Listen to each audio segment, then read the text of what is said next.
my song. Let's sing it. It's gonna be fucking awesome. Come on, it's gonna be fucking awesome. You know the words. It's gonna be fucking awesome. That's it, sing. It's gonna be fucking awesome. Yeah! Howdy, howdy, howdy, my friends. It is I, Jesse Clay Snyder, the coolest geek alive. How are you doing out there? I hope you're doing good. I'm doing great. I've been back in the gym, and I just went like 2 days in a row, and I feel lovely. Been doing the sauna. It's really nice. It's been like recommended to me in a few different capacities for like being good for my body. I've dealt with a lot of chronic body pain from injuries that I've been trying to overcome, and I'm finally making some real good progress on some of these things. And the sauna has been really helping me. So it's nice going to the gym. And, you know, sometimes you don't know when you're beat up and you're hurt and you do have like injuries and stuff. It just seems like, oh, well, I'm too hurt to go to the gym or whatever. But one of the best things I ever did for myself is finally get myself back into the gym. And I'm doing great. Me personally, if you want any recommendation, I did a whole episode called Bodybuilding for Geeks. I don't know how many episodes back it is, but if you go back, you'll see Bodybuilding for Geeks, and it's all on the Mike Metzer workout program that really inspired me, and it's real thought-provoking sort of stuff. Mike Metzer was a real thinker, and his bodybuilding book really just like opened my eyes and made me feel like I was in control of my aspirations, to change my body in one way or another. Like, you know, he made me feel like I had the tools and knowledge to make some real positive change in my life. So you can check out that whole episode, or do what I did and just type in the Mike Metzer's Heavy Duty, and I found it as a PDF for free. And I've read it in like a few hours over the weekend, and I got super energized by it. Generally speaking, reading bodybuilding stuff, ugh, hate that. That's why I did the episode of the geek bodybuilding, because I really felt like it was a little bit more of like for like people who read and people who like to understand things. There's a lot of fundamental knowledge in Mike Metzer's program. It's cool shit. Anyway, I'm doing really good, feeling good. We had Aaron Sparrow, my best buddy. His Kneel Before Doomface campaign ended with, I think, $18,000, $19,000, something like that. You know, I kind of consider that the third campaign that I've done on Kickstarter. Not that I have that much to do with it, but it's just, you know, he's my bestie, and there's a lot of just, you know, energy between us and promoting each other's projects and talking about all these things and trying to get it going. And it's been very successful. I hope that any amount of energy that I've put into promoting it has helped him. But you know, I hesitate to say that I did on any level, because I'm sure he could have did it all without me. But I just love him, and I want him to have all the support in the world. So thank you so much, all of you who participated in raising money for Aaron's book on Kickstarter. He's really happy, pleased with you know, how they did, and I'm so happy to see all the groundswell of support for somebody who deserves it, somebody who's talented and somebody who's been in the business, making comics and doing other stuff and doing it the right way. He's just such a great guy. You know, we've talked all the time about DEI, you know, on the show, and like, you know, sort of like how these things are sort of misdone. You know, like it's not like that's like the problem. The problem is sort of the way in which it's executed, you know. And honestly, you know, we want to live in a world where that's naturalistically happening on its own. And let me tell you, man, that naturalistically is happening in Aaron's world and was always happening in Aaron's world. If you go and you look at the credits for Blacklight District, the comic that was 6 issues that was released from Image Comics by Mike, we produced the comic, and then Image put it out for us. They released it in 2016, maybe. And if you look in the credits, I mean, you know, granted, some of them, you know, you could tell by the last names alone, like, you know, and the first name's Erica Tariquez, who's the designer for our book. Erica's a great friend of mine and Aaron's. We love Erica. She's so great. She's a cool fangirl who, you know, is really diligent and has a great attitude and is great to work with. And we've been working with Erica for years. On King of Kings, I don't remember who did. Maybe Darren did thing. I'm not sure if Darren or DC Hopkins did it. But DC Hopkins, who did King of Kings, he lettered King of Kings. DC works for Darren. DC's a white guy, which is so stupid to fucking boil us down to these things. DC is a great letterer, and he works for Darren, and Darren has hired him, works with him because he's a great letterer and he's a great guy to work with. And Darren's a black dude, and my colorist on the cover for Blacklight District Studios and King of Kings is Andrew Dahlhaus. Andrew Dahlhaus, I've never asked, but Andrew, I don't know. I think he may be a mix of black and Indian and whatever else. And Blacklight District, Jason Pearson's on the book, and I'm forgetting the name of the sweet lady who did the Hammer comic. Shiitake mushrooms. I hate that I'm forgetting her name. Maybe it'll come to me. But ladies and men and elder statesmen of the industry and newer people, and there's a whole mix of people on these books, and I'm going to tell you that for the most part, it's because of Aaron. I brought in Jason Pearson. There's people that might have come from me here, there, or whatever. But Aaron's natural group that he had put together and was working with very consistently was a rainbow fucking coalition, man. Really is. Has always been. He's always had. He's very respectful of women. He's got a real. He had a wonderful grandmother that really gave him a deep appreciation and respect for women. Almost like too much respect, like for women. Like where I've told him, I'm like, you try to not put the women on the pedestal. He's like, you're cool too, kind of thing. But like, he would always be bringing in just so many great, diligent women writers who were really good at what they did and passionate. And, the people that have tended to get hired, as I was talking to somebody earlier today, it's like, I thought that all of these wonderful people, like some of the ones that, Aaron was hiring and other people that I saw, like say Marjorie Liu or somebody that I really liked their work. I thought they were all of a sudden going to get more work in the business. Like I was like, oh, well, great. At least the tide has changed to help some of these people who haven't been able to really get the shot they deserve. But Marjorie Liu never got a big shot at Marvel, beyond the things that they did. They never really propped her up. These jobs ended up going to people who were the most savvy with politicking. In the 90s, Joe Quesada basically kind of fired Paul Jenkins because he wasn't playing the social media game well enough in ways that that mattered to him. And I mean, this is kind of behind the scenes. I'm sorry, Paul, if I'm revealing something that you wouldn't necessarily want out there. Paul would probably appreciate that somebody's talking about this. It was really unfair and very frustrating to him at the time. Lots of these guys like Warren Ellis and Brian Michael Bendis, they had blogs that they would be answering with people, and blogs had moderators which would keep them from getting shitty comments. So a lot of these creators got used to just sort of being basked in praise all the time on their blogs. And when they went to Twitter and stuff, a lot of the thing of them blocking people and them not being able to take any sort of criticism or anything, they're not used to it, because on the blogs, not the blogs, but what do they call them? Boards. It's message boards and stuff. Different ways in which they would do this. I never really participated, so I only know about it through sort of the backhand of oh yeah, there used to be these boards and stuff that people would post on. And I know that they were very popular. I mean, this is kind of the shit that got Warren Ellis, who's a big writer, in trouble.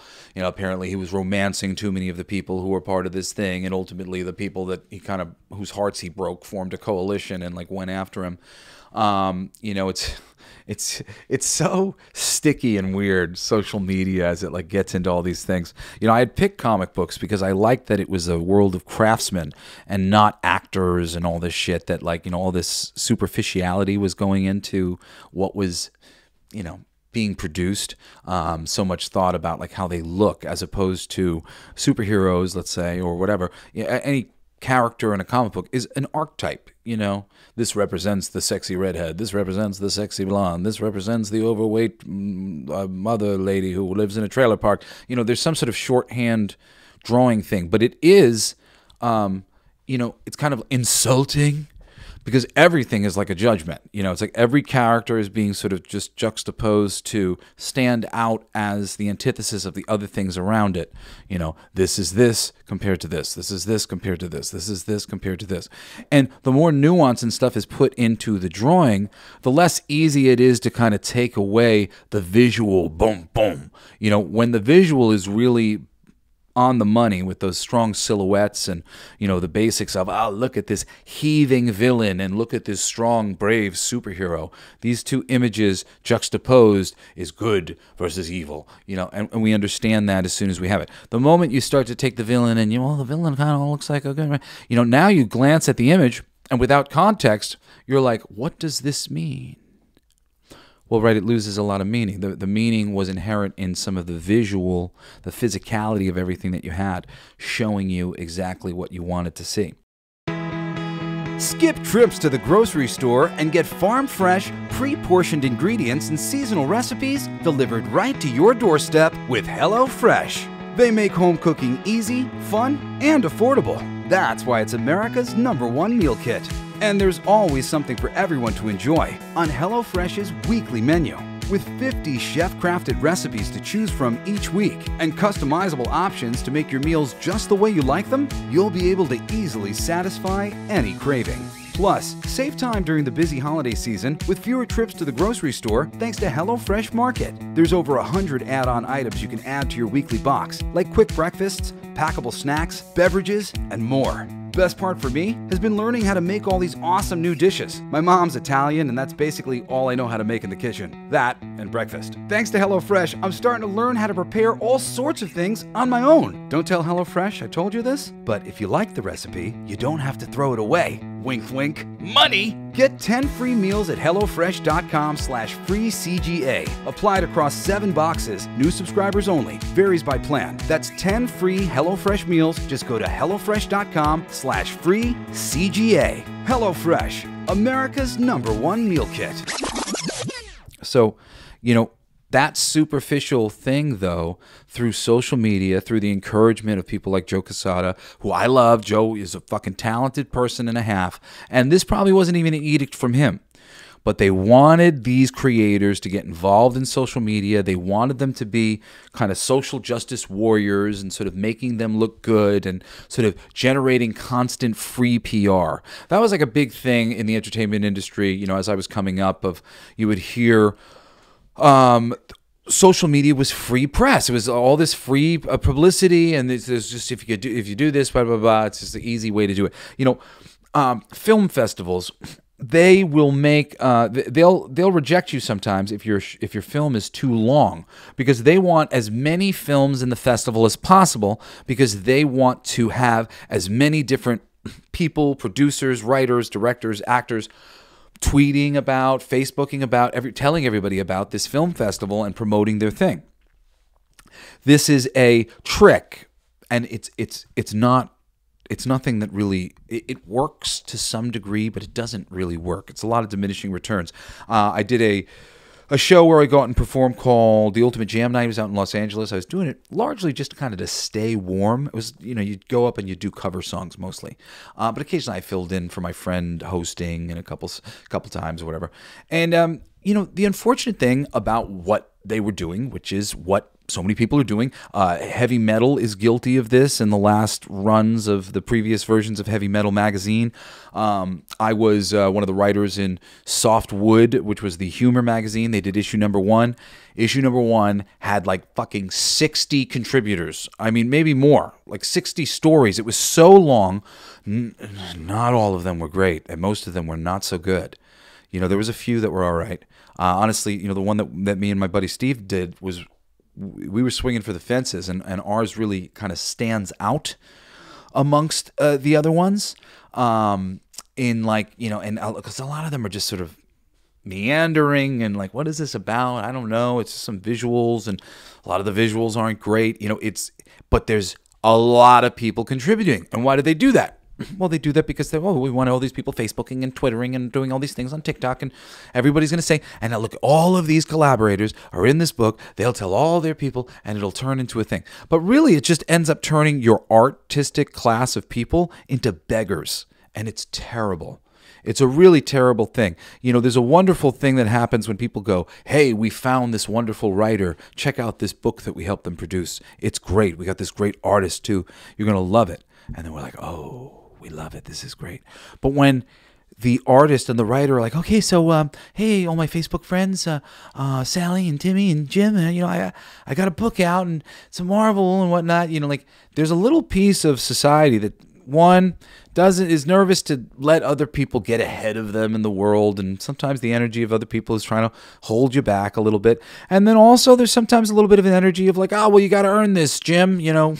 Let's see how it does. I'm glad that that's out, but like I'm not going to go buy it. It shouldn't be purchased by your family members. It should be purchased by people who like this thing, and if they like it, you'll get more work, et cetera, et cetera. So there's a little bit of like a noble thing as well, but at the end of the day, it kind of boils down to a little bit of a pettiness amongst society, holding everybody back a little bit.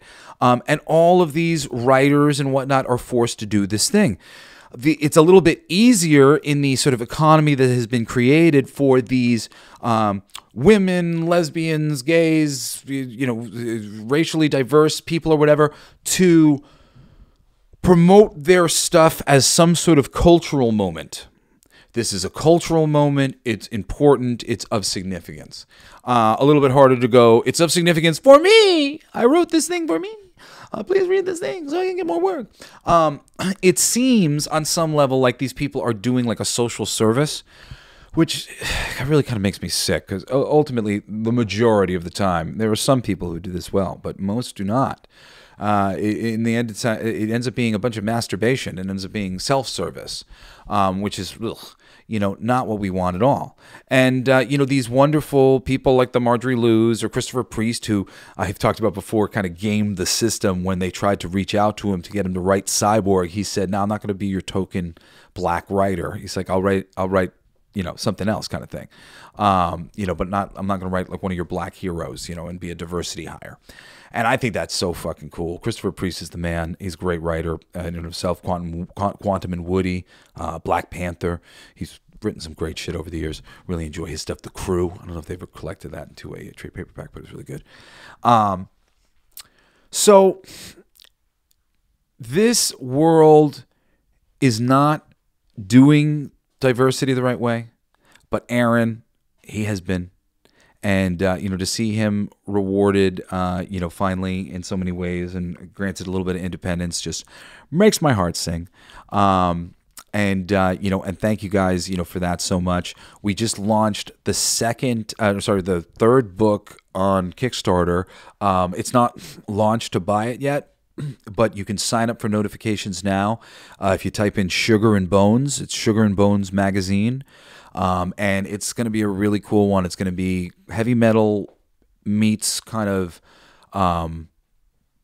Maxim magazine for the thinking man, with a lot of cool creative tutorials, a lot of great anthology comics by incredible talents, and then fun stuff, things that are just, part of staying a part of creativity and guiding you to wonderful things, to have good times, and hopefully leaving you with a lot of knowledge about how to make great things and how to do great things and how to be brave and how to go out into the world and fucking eat it, man. Just devour this fucking place and bite a hole in it and build your empire.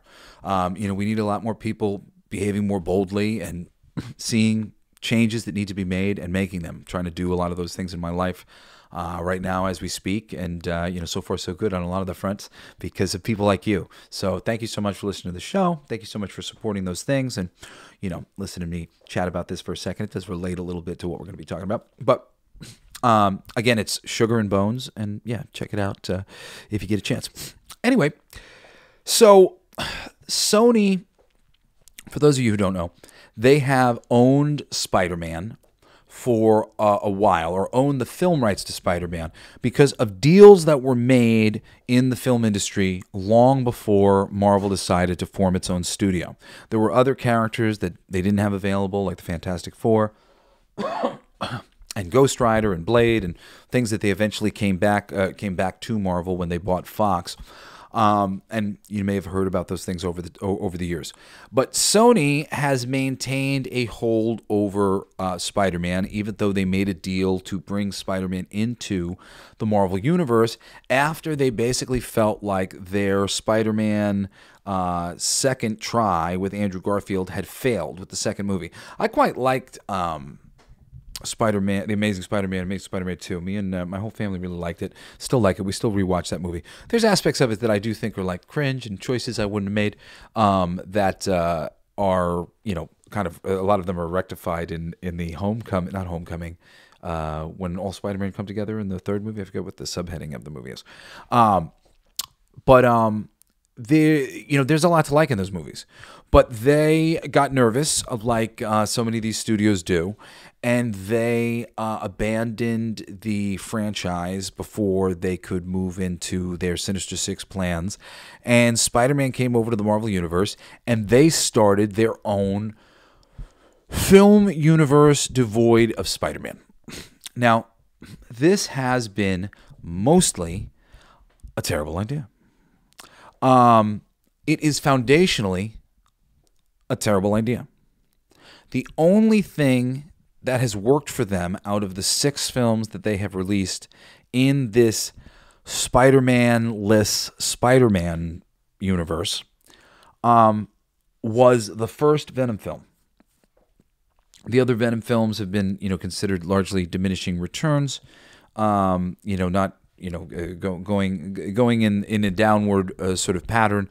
But the first one really came out of left field. And largely this is because if we're talking about Spider-Man and Spider-Man related characters, of Spider-Man and Spider-Man related characters, the only character, or not the only, I should say, let's say, the most long-running and long-lived and successful character from Spider-Man to go out into solo adventures, besides the Punisher, who was not included in the Spider-Man deal or whatever, is Venom. Blade, had showed up in Spider-Man 2. Blade's not had so much success in the comics. Punisher and Venom are like, probably similar in terms of popularity and the on again, off again. I think maybe Punisher maybe a little bit more. But Venom has been very successful by himself. Now I say that because get this, KRAVEN has never been successful by himself. Not really. There's been some miniseries here or there that I can remember, but not even featuring KRAVEN. The miniseries I remember, KRAVEN was featuring like one of his children. There are some amazing KRAVEN the Hunter stories, but they all involve Spider-Man. I off the top of my head right now, I can't really think of any that don't. There probably are some. I know he's shown up in a couple other places, and he's a cool character. KRAVEN's a favorite character when he's done right. He's quite cool. But he's never been the star of his own series. This KRAVEN, which I actually do believe that if they had done something smaller and truer to the heart of the character, for lack of, this is an exaggeration, but he's like a vegan superhero in this movie. That's not KRAVEN the Hunter. KRAVEN the Hunter is a game hunter who has basically exhausted all of the hunt that there is, and now he's on to the next big game, this Spider-Man. And he's kind of this crazed dude who's brought in to take out Spidey. And it's on the KRAVEN's Last Hunt story arc with Spider-Man. If you have J.M. DeMantis is the artist or writer on there. No, J.M. DeMantis is the writer, and Mike Zeck is the artist. Highly recommend that. Take that out of the library or order that on Amazon. Spider-Man, KRAVEN's Last Hunt. Really, really wonderful Spider-Man story. Vermin's in it. A few other cool characters. It's a good one. I won't spoil anything. But again, greatness that is in Spider-Man comics. Now, if he was a hunter and this was like sort of like the infancy of him, introducing us to him so that it was setting us up for him to meet Spider-Man, for him to meet, these things, like that could be cool because it's setting us up to get the thing, and we'd get like a little bit more of the thing that we like if they did a good job with it, detailing his background. But the background would have to line up with the thing that we want to see fight Spider-Man. motivations, who you are, where you're coming from, why you're doing what you're doing. That's the shit that makes a villain a villain. KRAVEN is fighting Spider-Man for the challenge. And it's because like he's exhausted all of his other challenges kind of thing.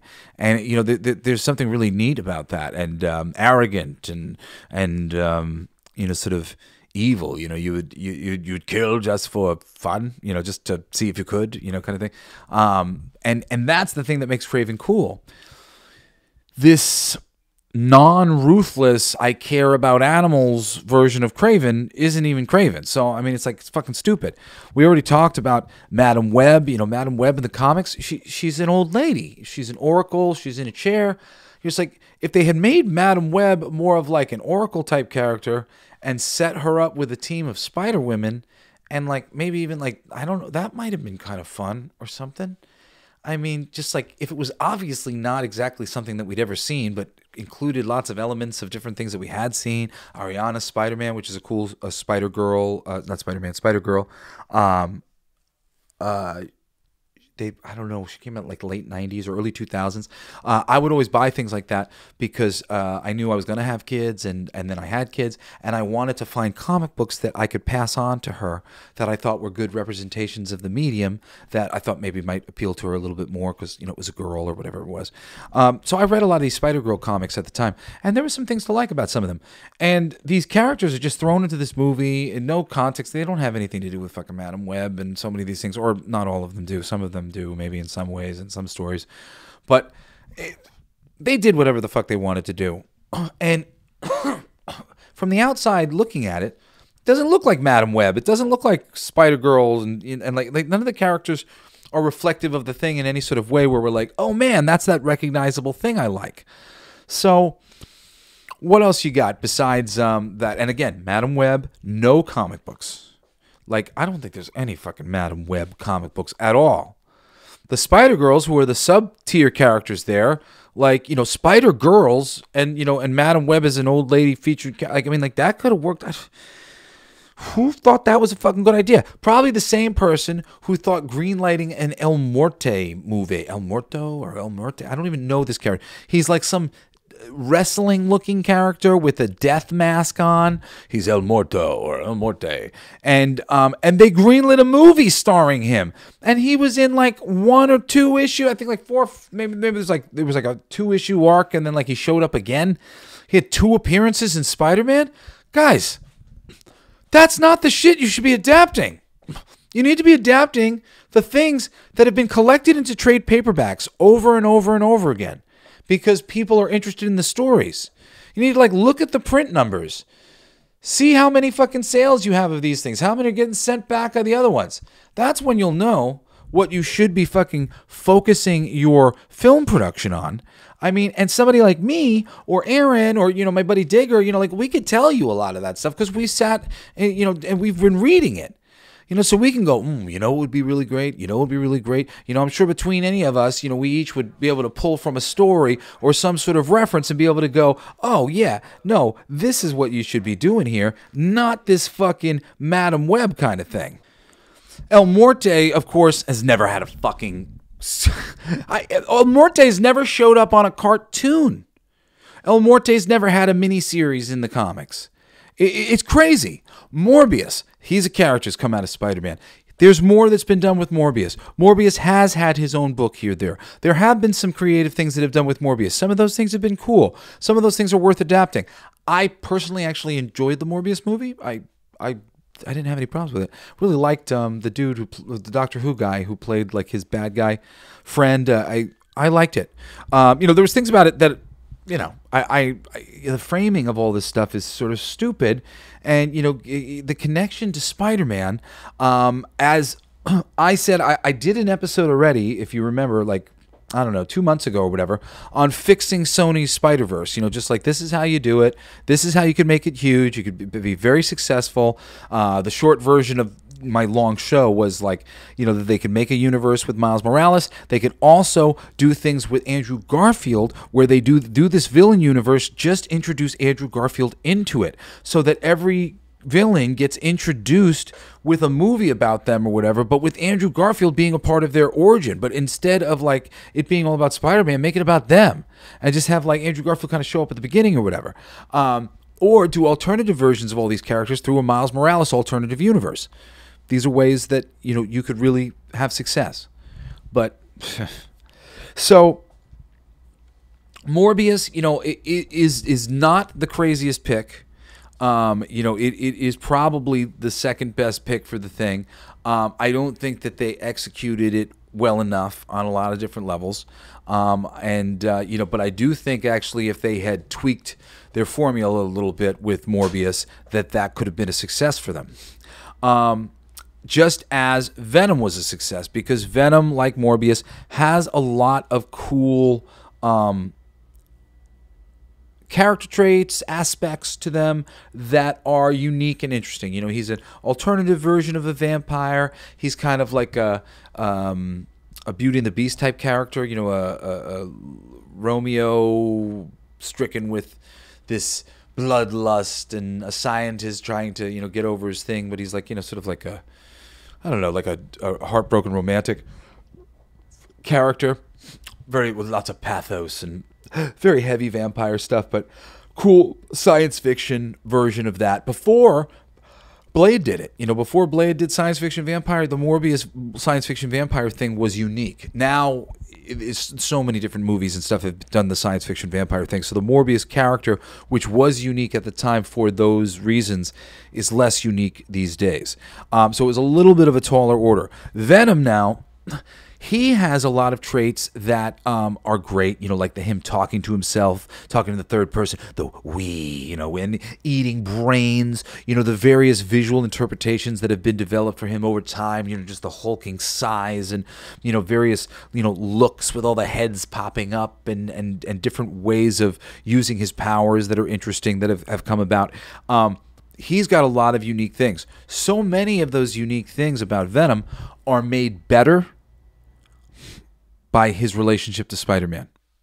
Not just the white spider that is missing from his chest and makes the visual into just a fucking big black blob.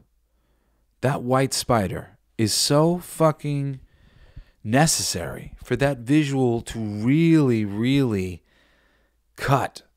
You know, it's white against black. It's the, you know, the strictest dynamic you've got. White against black, and it highlights his teeth. It brings out his eyes. There's so many things about it. So that visual connection right there alone is very, you know, elevating for Venom in terms of his visual. Additionally, the story is supposed to go that Spider-Man, through one means or another, comes into contact with this alien suit, which attaches itself to him, and basically connects itself to his costume and makes a black costume. And he gets extra strength and he, you know, all the things that happen to Venom, except none of the monstrous things. It's just sort of like being nice because he's nice. And eventually he starts to realize that this suit is making him aggressive. It's making him angry. It's got, you know, you know, sort of a bloodlust inside of it. And he needs to get it out of his system. He needs to get it off of him. So he ends up going to this church, and he's ringing this bell, and the bell shakes the venom into ooze, and it drips down. And was following him was Eddie Brock. Now, Eddie Brock, and the reason why this didn't work in the Spider-Man 3 movie is because they made Eddie Brock just an evil version of Peter Parker. That's not what Eddie Brock was in the comics. He's much better than that. He is an adult version of Flash Thompson, who is Peter Parker's bully in high school. Eddie Brock is Peter Parker's bully in adulthood. He's trying to push his way into the Daily Bugle and take pictures, and he's this big guy, and you know he thinks he's handsome, whatever else, and he's willing to do whatever, and he's screwing Peter over. And basically, he's really unscrupulous, and he ends up getting into some trouble with this guy. And this guy, Peter Parker ends up embarrassing him really bad, and then he's trying to sort of get revenge. And now, from this place of revenge, this ooze goes down and finds this guy and links up with him. And that's when the mouth appears, and that's when the evil of the Venom suit comes out through Eddie Brock, who is a little bit more unscrupulous of a person and willing to do some things, and personally really hates Peter Parker because he had just embarrassed him in this big way. You could even say, Peter Parker maybe like overdid it a little bit. I mean, he really, with great power comes great responsibility, right? Is the story. So, Venom kind of is formed from Peter having a little bit of a lack of great responsibility in the way he handles these things, which is a wonderful, cool pathos and shit for Spider-Man and for the Venom mythology. It just makes that whole formation of his character that much more meaningful. And then Spider-Man's main power, which is a really big one for him, is his spider sense. He's saving himself from danger because he's got a sense and he gets out of the way. Venom doesn't set off Spider-Man's spider sense because Venom had bonded with Spider-Man, and now he no longer alarms Spidey's senses. So Venom is the only character who can really get the jump on Spider-Man, because Spider-Man always will get a little bit of a heads up, but not with Venom. So things like that, very, very cool, and makes his powers and his things and makes his character that much more uniquely different from other characters in the superhero universe because they're formed next to each other as opposites of each other in various ways. And the hulking nature of Eddie Brock as being this big bullying character, then Venom becomes this evil but giant bully version of Spider-Man, and it's excellent. It's excellent stuff. So Venom is diminished without Spidey, but Venom has had plenty of time on his own feet, like Punisher, and he has shown himself to be a cash crop for Marvel. And that cash crop status, combined with honoring a few fundamental aspects, firstly, the visual minus the spider, secondly, the talking to itself and, and having fun, recognizing that was fun, that there was something really fun about that, and that an audience would find it very fun. Yes, we would. It was very fun in the comics. And in the first movie especially, it's very fun. The first movie,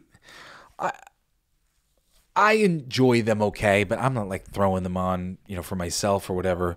Often, I think maybe I rewatched the first Venom, but I really didn't like Let There Be Carnage. They took a lot of liberties with the Carnage character, his relationship with that the girl Shriek, and it's better in the comics, and I just didn't really care for their choices. Thought it was just a ripoff of Natural Born Killers in some weird ways. So, I've been lukewarm on how well the Venom thing has done, but I do understand why it has been successful. And there's, tried and true something here.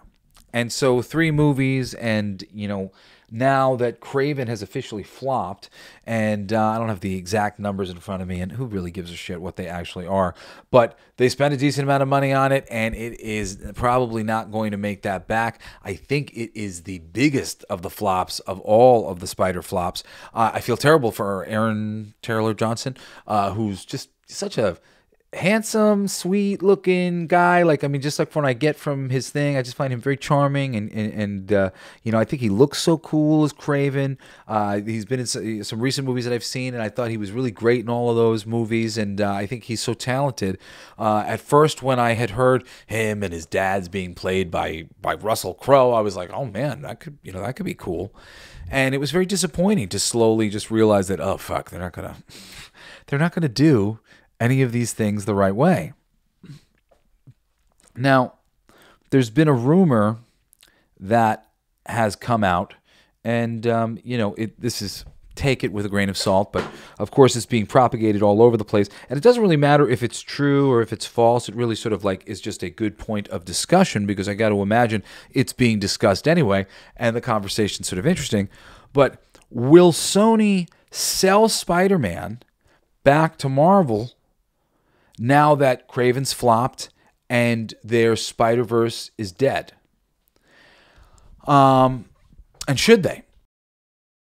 So, first of all, I want to tell you a story about 10 years ago, maybe 15 years ago, being in the comic industry, going to comic conventions, pitching books and stuff like that, dealing with my various friends who were working on things. And also being a kind of producer myself. I've been producing more and more as time's gone on, but I was looking at producing some things at the time. And there was some comics that I thought in particular could be very inexpensive to produce. And at the time I was looking into possibly getting some money to make some really quality but low cost films based on some of these books. And I approached a couple of these people at the conventions that were ready for primetime books. And as it would turn out, they were already all sold up, like all the movie rights for every book. And there wasn't a lot. There's, I think, like three different creators who I was looking at some books of theirs. But they were all, rights for every single property that they had, rights for all these. It had already been bought up by the movie industry. And at first I was like, wow, good on the movie industry. Look at them. They got good taste. They're buying up all these great things. Well, over the course of that same weekend where I was looking at that thing, I found out that not only did the three people that I thought were really talented and were of the level that their shit should be made into a movie in the first place, that every other fucking creator with any sort of a name whatsoever, even if the books were terrible, the concepts were terrible, they had movie deals. Every single one of them. There were fucking thousands and thousands of movie deals. And then I realized, I went back to remembering some screenplay writing books that I had read when I was younger. I think some things by William Goldman. And I'd gotten the idea, or more than the idea, because it wasn't the only place that I came across the information, but that the books, like they would buy up the rights to books and then they would shelve them. They would buy up the rights to the books just to have them so that other people couldn't make a movie like it. Like if they were going to make a movie of some sort of science fiction thing, and there was a couple similar science fiction things out there, they'd buy all three of them, shelve the two that they weren't going to make, and then put the money into the one so that the one couldn't cannibalize the other. Things like that.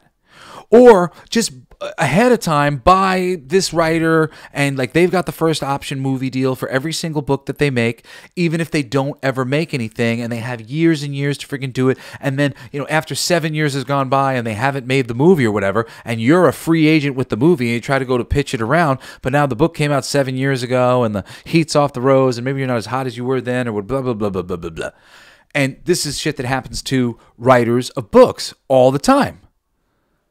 So what's happening here in the freaking world of comic book creators and all that? It's the exact same fucking thing. It's the exact same thing. They bought them all. And what does that mean? They bought them all. It means they don't know the difference. They don't know the difference between this one or that one or this one or that one. So we have to just buy them all, and then we'll figure it out from there. And of course, 99% of these comics that were bought up by these studios were never made. Never made. All of those books that are the creators that I approached, one person in particular that I remember is the Luna Brothers. Luna Brothers have 3 books that I really loved, 2 in which I really, really loved. One's called Girls, and the other one's called The Sword. Highly recommend those. They're in trade paperbacks, worth getting. And I thought they could be made really inexpensively as films. And where are they? I was talking to the guys and whatever, and there's, oh yeah, it was a film in the studio, blah, blah, blah. And like I said, I knew, and I don't remember if I knew when I was talking to them, or at a certain point I knew. I was like, oh wow. I'm like, they did the thing. They bought up all the things because they don't really know what to do. And then most of these things are just going to languish, because that's what happens. In the entertainment business, so many fucking things languish. It's incredible. It's just so much work and effort will be put into things, usually by the underlings, and then changes will happen at the top, and then all of a sudden, your project's off the table, there's no budget for it or whatever else. But this is the world that we're living in. So keeping that in mind, right, that this is this industry, they don't understand, so they're buying up all the things, and then they're not even making them because they're not sure what to make or what's worthwhile or whatever. Should they give Spider-Man back to Marvel Studios? Yeah, that would be a good idea. They should form some sort of deal, whatever, where they could keep doing maybe the animated side of things or working on whatever it is they're working on in their Spider-Verse, or figure out something. But like Spider-Man proper, yeah. You don't know how to make these movies inexpensively. You don't know what you're doing. You don't know what you're looking at, so you don't know what to choose. You know, I did an hour and change show telling you all the different things that you could do with the properties that you own right now and make a lot of money. But none of that stuff's going to happen because you don't have anybody like me in-house who actually understands what they're looking at and who trusts their assessment of what they're looking at enough to make good, calculated choices on behalf of the whole universe, the Spider-Man universe.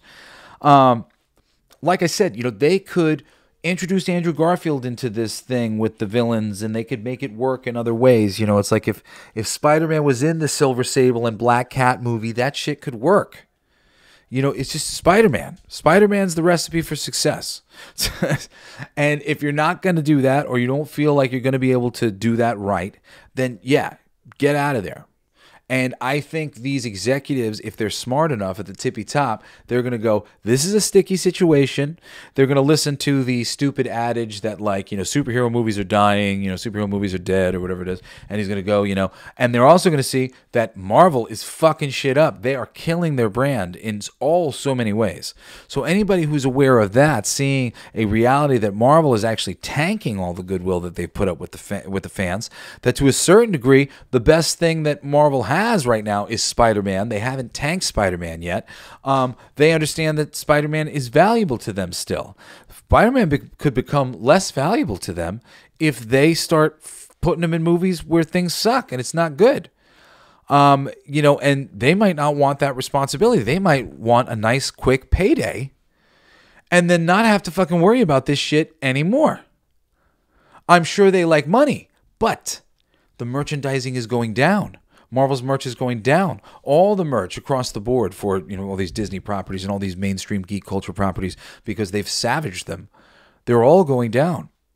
You know, I'm very, very steeped in the toy and statue and, you know, all of this culture of collectibles surrounding things that people like. And dude, that is the barometer. When people like shit, the shit sells. When people aren't really liking the shit doesn't sell. And the stuff has been going down. Now, in a perfect world, should Sony sell? No fucking way. Sony should freaking go back and listen to my show that I did on fixing the thing, steal all my good ideas, or fucking hire me, or hire somebody like me. There's plenty of people like me who care about Spider-Man, who are aware of the mythology, aware of the most famous stories, have put significant time into reading, you know, hundreds of issues of Spider-Man, and, like, you know, probably 1,000 or more issues of Spider-Man for me. You know, there are people, you know, hire Aaron Sparrow, hire Digger. There are people who love this stuff, and we could go in there and we could be like, okay, here, this is what you have. This is people's expectations. This is what people are looking for from this. This is what people are looking for from this. No, nobody knows what that is. No, nobody cares about that. You know, that's what I could have fucking told you about fucking Madam Web. No, nobody cares about that.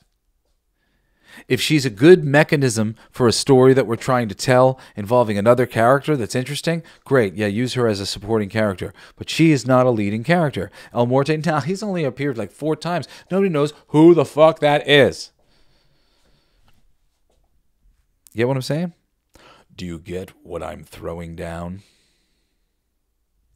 Now,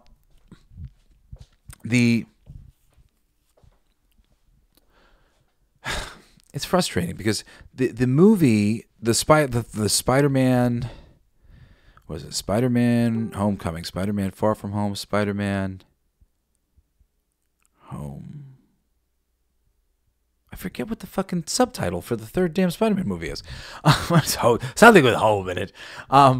That movie really brought out all the best in Andrew Garfield's character, got some amazing good vibes from Tobey Maguire, and they could go back and launch Spider-Girl, which is from the M2 universe, a very popular book. I think it was written by Tom DeFalco, and she was Mayday Parker, this spunky little redhead who was the child of Peter Parker and Mary Jane. And dude, do that. Bring Toby and Kirsten out of retirement, put them as the parents of Mayday, launch that thing. Spider-Girl, the movie, based on the comic. It would be great. People would like that. And it's not necessarily a book that's like has the hugest following, but it's been collected because it's well liked. It's Spider-Girl, so it's a great book for the people who've been buying for their daughters for many years. And there's plenty of people who would go, "Oh wow, I'm so excited about that," and "Oh wow, I'm so excited about that." That leads to other people who have no idea about anything going, "Oh yeah, you're excited about that? Maybe I'll check it out too." That's when it happens. When people aren't excited about KRAVEN, nobody shows up. When people aren't excited about Madam Web, nobody shows up. It's crazy that KRAVEN did worse than Madam Web, but I've been feeling a change of the temperature in the room. Like, I don't want to complain about this shit anymore. Like, I don't even fucking care. It's interesting to have a conversation like this about Sony and is it a good idea? Maybe we should do that. Just like complaining about everything for the sake of complaining about everything. And I'm not like sitting there bitching about YouTubers or anybody, doing this and like having these conversations. I totally get it. And I think that it's necessary when we're feeling fucking hot and angry. But I think the temperature has actually changed from hot and angry to like, oh God, fuck. I just wish they'd change the channel already. Not so much change the channel, all you YouTubers who might be covering it or me covering it or something, but like I wish the world would change the channel so that there was something else for us to talk about, And that's why I've been trying to focus a lot of my shows, with the Saturday show always, and, a lot of the Wednesday shows, usually I'd go half and half, are just gushing over something I love because fuck it, man. Fuck fucking sitting here and tearing this shit apart and tearing apart everything wrong that they're doing. And there's plenty fucking wrong that they're doing. But you've got that Tobey Maguire pathway to Spider-Girl. You've got a lot of possibilities with Andrew Garfield. Like I said, you could do a third Andrew Garfield. Gwen Stacy's dead. And you could do a Spider-Man and Black Cat movie. And, introduce freaking Silver Sable in that or whatever. There are so many ways to get some of these things going for you guys. And it's just like, it's heartbreaking that you haven't been able to get your heads out of your ass and do it. Yeah, that it is. If you're a music fan like me and you haven't been listening to my music show, All Your Favorite Bands Suck, I do it every Monday. I'm on like band number 53. I think I just did Blink-182. I'm doing Black Keys next week. Humor bands, rap artists, rock, metal, all sorts of stuff. But yeah, if you like music, check that out. And my new show every Friday is called Everything They Don't Want You to Know. It's esoteric wisdom, universal law, laws of attraction, fucking conspiracies. Super fun. If you like that kind of subject matter, check out that show too. Thank you guys so much for helping me grow this show. We're been approaching 2 million downloads now. Nice, slow and steady, but well over 1.5 million. Every month for the show, and you just thank you so much. To all you guys for listening to the show and for helping us to grow this baby. Please keep sharing it and commenting and all those great things. If you want to write to me, you can write to me at jesseblaze@jessesnyder.com. I think I'm going to be doing a contest pretty soon coming up, like for all 3 of my shows, like for people who listen to all the shows. Like I want to do something to like reward everybody. So I got to come up with a cool prize and figure out exactly what the contest is going to be. But I'm working on that as I work on my comic and so many other things. Also, DILF USA just put out a new music video for a song called We Gave an Alligator Mushrooms. It's fucking hysterical. And actually, maybe I will ask them to end the show on We Gave an Alligator Mushrooms. Please join me on Saturday for another coolest pick or coolest classic. And again next Wednesday for another fucking awesome episode of The Coolest Geek Alive. Love you. Here's We Gave an Alligator Mushrooms from DILF USA.